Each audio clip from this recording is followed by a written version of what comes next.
should have seen us gunning, passing the folks along the road just as they were standing. All the lads and lasses there, all with smiling faces, gunning along the Scotswood Road to see the bleeding races. Welcome to the Geordie Geezers'z news roundup for the 18th of December. I've been through all the rubbish on the web and picked out all the good bits so you don't have to waste your time trawling through all the crap. What a bloke, hey? 3 sources are reporting that Swansea are willing to offer 15 million for Mitrovic as soon as the transfer window opens. Mitrovic famously joined us from Anderlecht in July 2015 for a reported fee of 13 million, saying he wanted to come here and play like Shearer.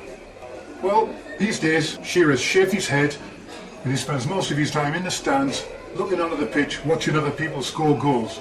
So anyway, Mitro, mission accomplished, mate. Nah, I can't see Rafa letting him go for 15 million. I think he might say okay to 20 million. Let's see who Rafa brings in the first few days of the transfer window and take it from there. I see Niall Rangers in trouble again, this time on fraud and money laundering charges. Now that's definitely one troubled lad. Talk about a tragedy. I think he's up there with George Best and Gaza when it comes to what could have been. He seems to be doing well at Southend, so I hope the court case goes well for him and he gets another crack at it. The trouble is, you kind of get the impression he's not too bothered about this football stuff, and that's just like his plan B. Paul Dummett's getting quite a bit of stick off the fans because they think he's not good enough.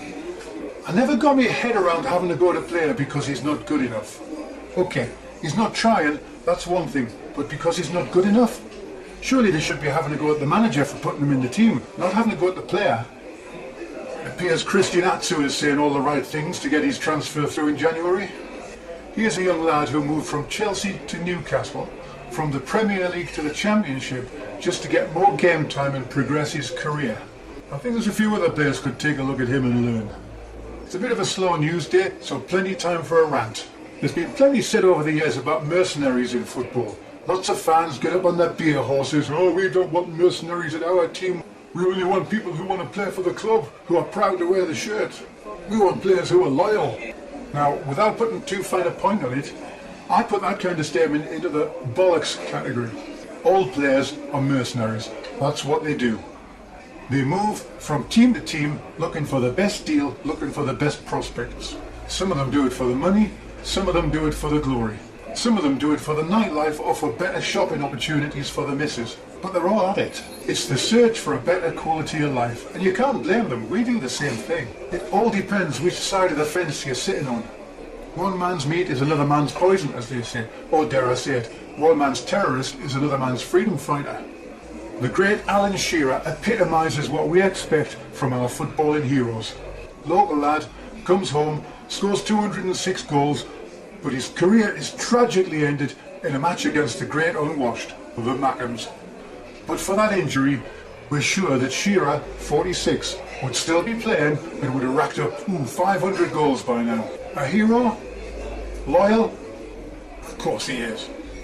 Well, unless you support Blackburn or you support Southampton, to them, he's just a mercenary who went where the money and the glory was. You see, it's all about perspective. Great headline on one site this morning. If Newcastle carry on the way they're going, they're on course for the Championship. Okay, let me figure this one out. So, we're top of the league, and if we stay top, we should win. Well, definitely a Pulitzer Prize winner there. I see Rafa's won the Sky Bet EFL Manager of the Month award, and all he's got to say about it is, well, it's a team effort, and everybody did well for me. The man's all class, but if he's not careful, he's going to talk himself out of a job. There are quite a few articles circulating claiming that we already have a Premier League quality squad. Steady on, boys, let's not get carried away. I wouldn't be surprised if we get a couple of Premier League quality players in January so we can build around them. But the lineups that faced Burton Albion and Wigan in the last couple of games wouldn't last 5 minutes in the Premier League. Story goes that Newcastle had a fancy dress party. Rafa went dressed as Pavarotti, and Shelvey was a dead ringer for Voldemort, and Sells went pretending to be a quality goalkeeper. Can't fault his imagination. The Chronicle are trying to persuade us that stats show that we've already got the Championship won. Have you ever heard anything as daft as the concept that stats prove anything? Stats are an American creation, invented to give commentators something to talk about, because a game that's supposed to last an hour goes on for a full day. The only stats we're in about are goals for and goals against at the end of a match, or at the end of a season, points. That's it. Everything else, smoke and mirrors. Okay, hang on, my head's spinning here. Just read an article congratulating Rafa on persuading Ashley to change his recruitment policy. The author is praising Rafa for investing in youth and looking to the future, proving this point by letting us know that most of the people that Rafa recruited over the summer are 25 or less. Plus, he's over the moon because Rafa made a fortune selling players on. Hang on, whose policy is this supposed to be? Seems de Jong has started scoring goals for Ajax, and Florian Thauvin scored a cracker for Marseille. As you might have figured out yesterday, I'm a huge fan of Graham Carr and what he did for the club. And it just makes you wonder what could have been if Ashley had splashed out on a decent manager earlier, rather than picking his senior staff from the FA's bargain bin. This has been the Old Geordie Geezers'z Newcastle United News Roundup for the 18th of December. Join me again tomorrow when I've no doubt the price for Mitro will have gone up to 35 million, and we'll probably be talking about signing Gerrard, Lampard and Taylor. Well, that's me finished. Cheers and ta-da.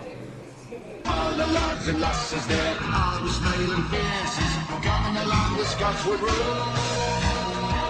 This ain't a reason